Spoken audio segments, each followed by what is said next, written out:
Wedge him in before you take off, jet setting once again. We got to talk Brock Purdy and Kyle Shanahan and the Niners. Listen, this is a tough schedule for the Niners, but Brock Purdy says, hey, we have what it takes to win the Super Bowl.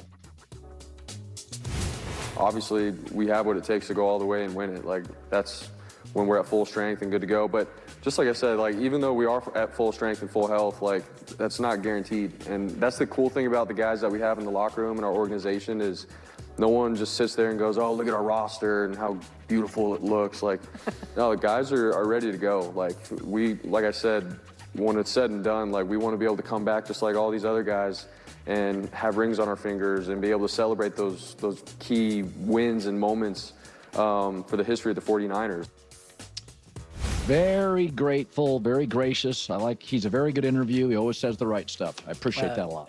One of the producers is criticizing his look of jeans and a sport jacket. Nope, it's totally perfect. He is understated.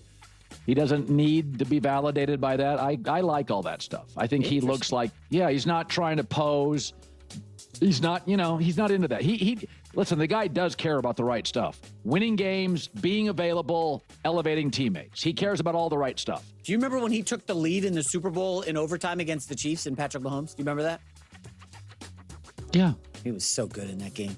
Yeah, got hurt. His defense didn't deliver. Sorry, they couldn't stop Patrick Mahomes. Couldn't keep him out of the end zone. Brock Purdy did his job. All right. So the defense did limit him to 19 points during regular time. But Brock Purdy was absolutely not the reason they lost that Super Bowl. I've already laid out the million factors that contributed. The Greenlaw injury, the muffed punt, the fumble by Christian McCaffrey. Brock Purdy was 100% not the culprit behind that loss. They should have won that championship, but unfortunately, they didn't. So yes, I agree that they have what it takes to win it all because you have to look at what they were working with even last season, how banged up they were. And yet they were still trading blows with the Seahawks. I understand they got blown out in that particular game, no doubt about it. But their last matchup against each other was a close contest, and it was even closer than the final score indicated. There were a couple of moments that really shifted the point differential, but that was a genuine game. And then unfortunately for the 49ers, they got even more injured by the time they faced Seattle again. And then of course, obviously, the Seahawks deserved to win the Super Bowl. They were worthy champions. They were the best team in the NFL when you factor in everything, injuries, coaching, whatever it was, the Seahawks earned that title. You could be the biggest 49ers fan in the world, and unfortunately, you just have to admit, yes, they were the Super Bowl winners. They were the superior team. They got it done. But I think sometimes we take statements like that to them. The 49ers are miles behind, and we remember that blowout and think, see, that's just how much better the Seahawks were than San Francisco. And that's simply not accurate. I'm not even going to factor in Week 1 because that was the opening game, and I don't really care about that at this point since both teams changed dramatically over the following weeks. So, what does a healthy 49ers team actually look like? It's going to be better than they were last year, and yet they were still wildly competitive even in that state. So I don't think there should be a ton of doubt surrounding what Brock Purdy is saying. But before I go any further, 49ers fans, please don't forget to subscribe and watch the full-length video. When you do that, view counts explode. Subscriber numbers explode. It's not about chasing views. It's not about chasing subscribers. It's about being able to create 49ers content that people genuinely want to watch and discuss, so we can keep having the most unbiased, grounded, honest conversations about this franchise. It really makes such a big difference. So please consider doing that, as it truly helps. But now we're going to criticize Brock Purdy's outfit? I mean, he looks great. I don't understand the issue. Did you want him to wear a tuxedo? He looks like a normal human being in this situation. He looks like he's going to a nice dinner. What do you want from him? We're really going to knock his clothing choice now? One of the bigger factors that hurts the 49ers' chances of winning a Super Bowl, or why it would be more difficult compared to what their roster can do, outside of injuries, that is. And we're not going to talk about injuries because we know that's a thing with this team. I'm just going to assume everything is perfect, everyone is healthy, and we're good to go. The real issue is that the division is so tough. And we know this historically, whether you're the Chiefs, whether you're the Patriots, the Eagles, all these teams get the benefit of having a weak division, or at the very least a couple of teams you can really beat up on. That alone helps you, puts you in a great position to either secure multiple home games in the playoffs or obviously the golden scenario of getting the number 1 seed and a bye. And when you don't have those things, it really is exponentially more difficult. So just by virtue of the 49ers having to face the Rams twice and the Seahawks twice, that is a disadvantage. That is an undeniable disadvantage. When the Eagles won the Super Bowl in 2024, the Commanders were decent, but the Giants and the Cowboys weren't. The Chiefs, for years, that division was a joke. The Broncos, the Raiders, the Chargers, either everyone was injured, or they were firing coaches, or it was a revolving door at quarterback. Now, that has changed recently. And lo and behold, Kansas City didn't win the division and didn't make the playoffs. The reality is that the Chiefs in years past, even when Mahomes went WN and all that, they would have been more in the driver's seat. But the Chargers and the Broncos are way more competent now. If it wasn't for Sean Payton and Bo Nix in their first game against the Chiefs last season, I forget the exact score, but it was a close contest that came down to the end. Historically speaking, that would have been some random coach, not Sean Payton, and would have been Drew Lock or some random quarterback. That's a game the Chiefs win, right? That's a game Kansas City takes. And similarly, that Week 1 game against the Chargers with Justin Herbert and Harbaugh, they don't win that one either. That alone is 2 wins that turned into losses. Just like that, things change. The Jaguars historically haven't been very competitive, very up and down, up and down. They don't beat the Chiefs in that crazy game that also came down to the final play. So that swung things so drastically. A year when the Chiefs didn't even make the playoffs, the exact same version of that team in years past would have made the playoffs and would have been positioned to win the division. That's just how it goes. People don't always factor that in. And sometimes when we think about strength of schedule or who you have to face, I think we get a little twisted in how we evaluate these things and where we put our emphasis. So again, I still default to the idea that if you're a great team, it doesn't matter who you have to play. If you're a great team, it doesn't matter that you have 2 strong teams in your division. But you can still acknowledge that it makes things somewhat harder, especially when they're specifically in your division, because it can hurt your ability to win the division and at the very least secure one home playoff game.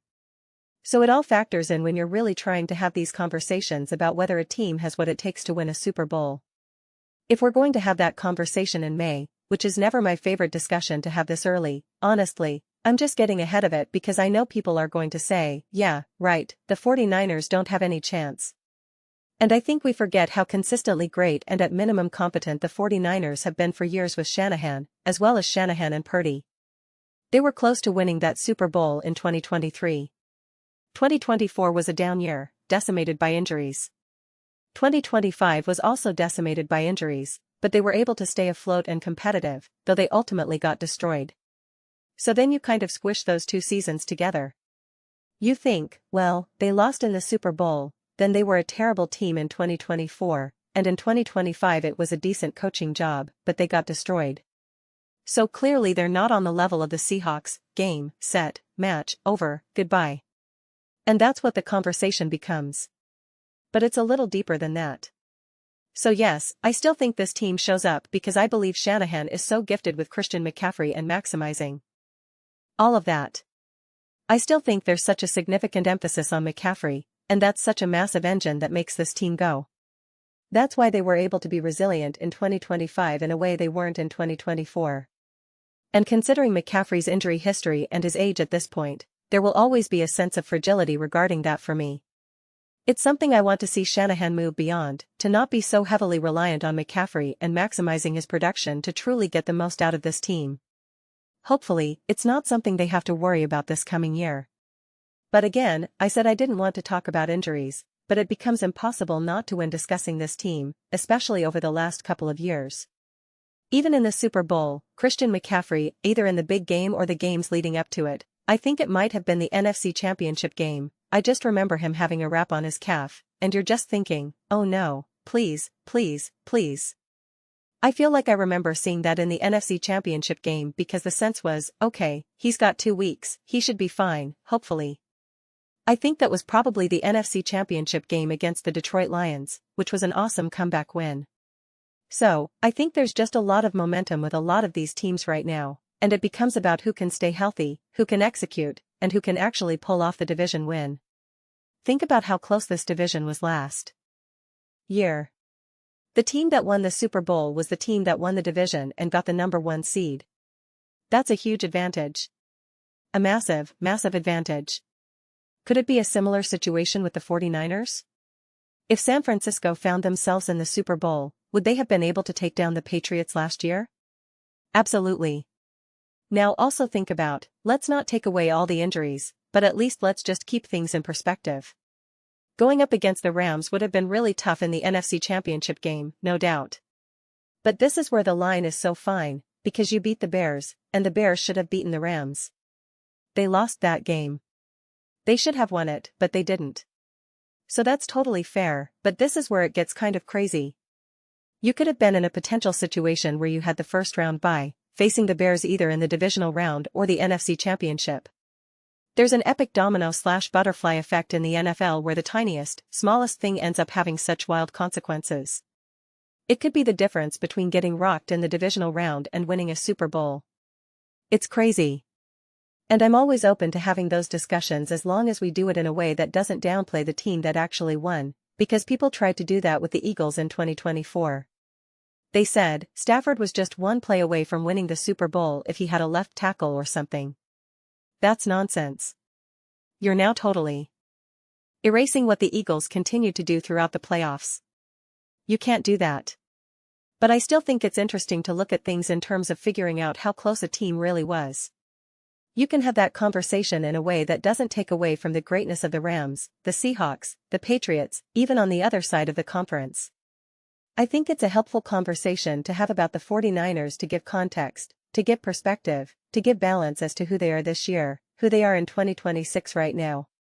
And I think they're a much more competitive team than people are actually discussing. But those are just my thoughts. I'd absolutely love to hear yours. What do you all think about the 49ers? Who do you think they are? Do you think they have what it takes to win the Super Bowl? We've been getting a ton of Super Bowl talk recently. I know we always try to push the championship conversation to the forefront even in the spring and summer. But I feel like I'm seeing way more content about they can win the Super Bowl than I recall in previous off-seasons, specifically in May. So let me know your thoughts. I read every single comment. Whether you agree with me or disagree with me, either way, let's get into some discussions, get into some debates, but ultimately let's just have some fun.